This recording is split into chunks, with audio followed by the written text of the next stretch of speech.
Right here, sir. How does evolution fit into the origins of DNA? The origins of what? DNA. Well, it's a very good question. And that is, for quite a long time, people investigating the origin of life have wondered which molecule came first.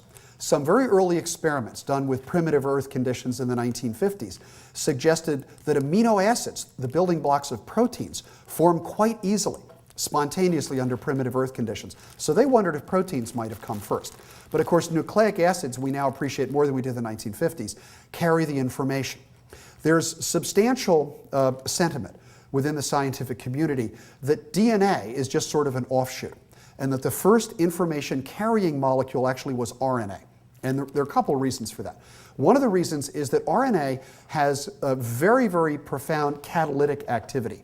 The director, the president, the CEO of the Hughes Institute, Tom Cech, won the Nobel Prize for the discovery that RNA can catalyze certain chemical reactions. One of the reactions that RNA can catalyze is its own replication.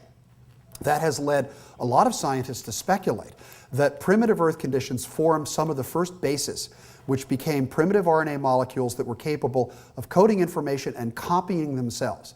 And once you get a molecule that can self-replicate, that means the conditions for natural selection are satisfied. The origin of DNA is a little more mysterious. And the general sentiment, again, and it's sentiment, not strong evidence in the scientific community, is DNA emerged as a kind of safe repository from sort of the cauldron of engaging in chemical reactions. So the DNA was a sort of a storage or archival form of the genetic information that originally started out in RNA. And in fact, one of the questions that my own freshman students at college ask me all the time is, why couldn't a cell make do with just one kind of nucleic acid? In other words, why doesn't a cell have everything in DNA or everything in RNA? And I think the answer to that, basically, is that RNA is now used as sort of a cheap, disposable copy that can be made from the archival copy, DNA in the eukaryotic cell nucleus, which stays out of the fray, and RNA goes out into the cytoplasm and actually does sort of the business of expressing the genetic information. So that's a long way of saying we don't know for sure, but those are some of the thoughts of people who work on the problem.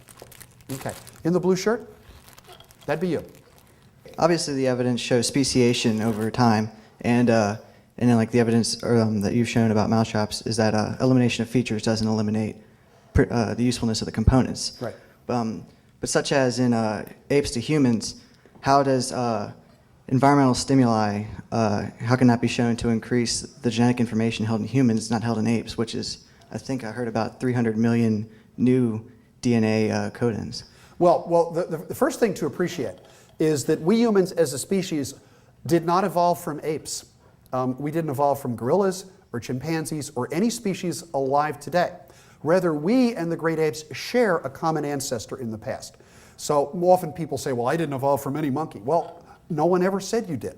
What evolution says is that we and monkeys, and for that matter all organisms, share a common ancestor if you go far enough back. Now there is, now that we have the chimpanzee genome and we can analyze it, you say there's a certain amount of genetic information we have that's not in the others.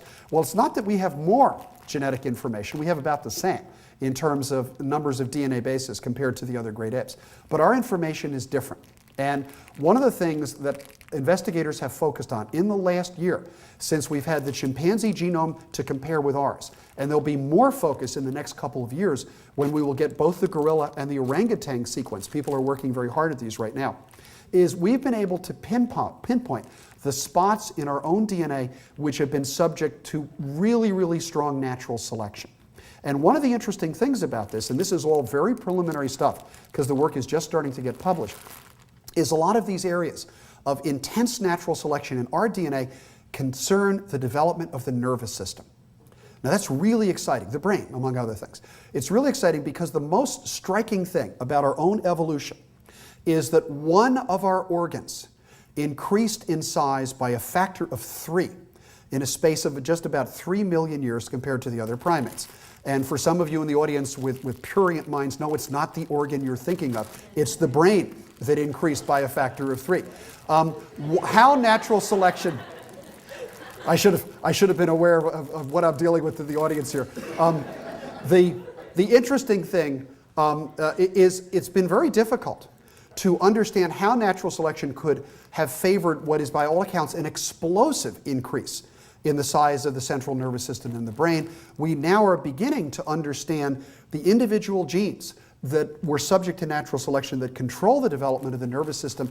And I'm pretty confident that within a few years of comparative genetics, we will understand the forces of natural selection that drove that increase, and I think more importantly, for the study of our own biology, the genes that actually control our own mental development. So I don't have an answer for you, but I think the answer is forthcoming very shortly. Good question. Okay, right in the corner. The human genome is getting really close to being done, and some people have been talking about something called the God gene or something like that. Yeah. Do you believe in that at all, and do you think it's possible that that could actually exist?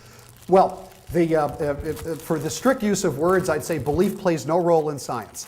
I don't believe in evolution. I don't believe in the Krebs cycle. I don't believe in the eukaryotic cell. I accept those things as the best scientific explanation on the basis of evidence. Belief is for things like theology or baseball or football. You might believe in the Redskins, but I believe in the Red Sox, and see how it turned out this year. But the notion of the God gene has been popularized by a number of writers in neuropsychology.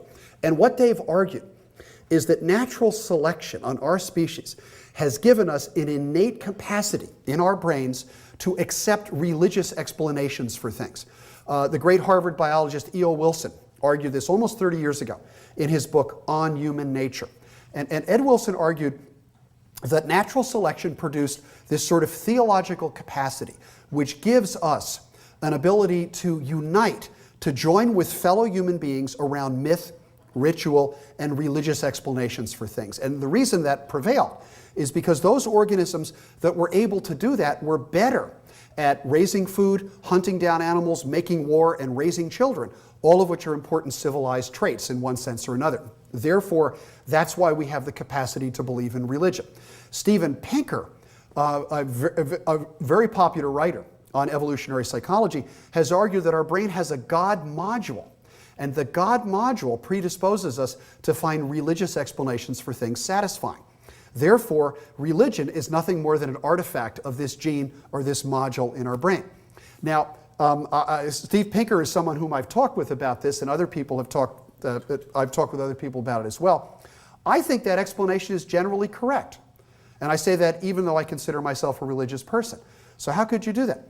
Showing that natural selection produced part of our mental capacity, I think, is no different from showing that natural selection produced the rest of our bodies.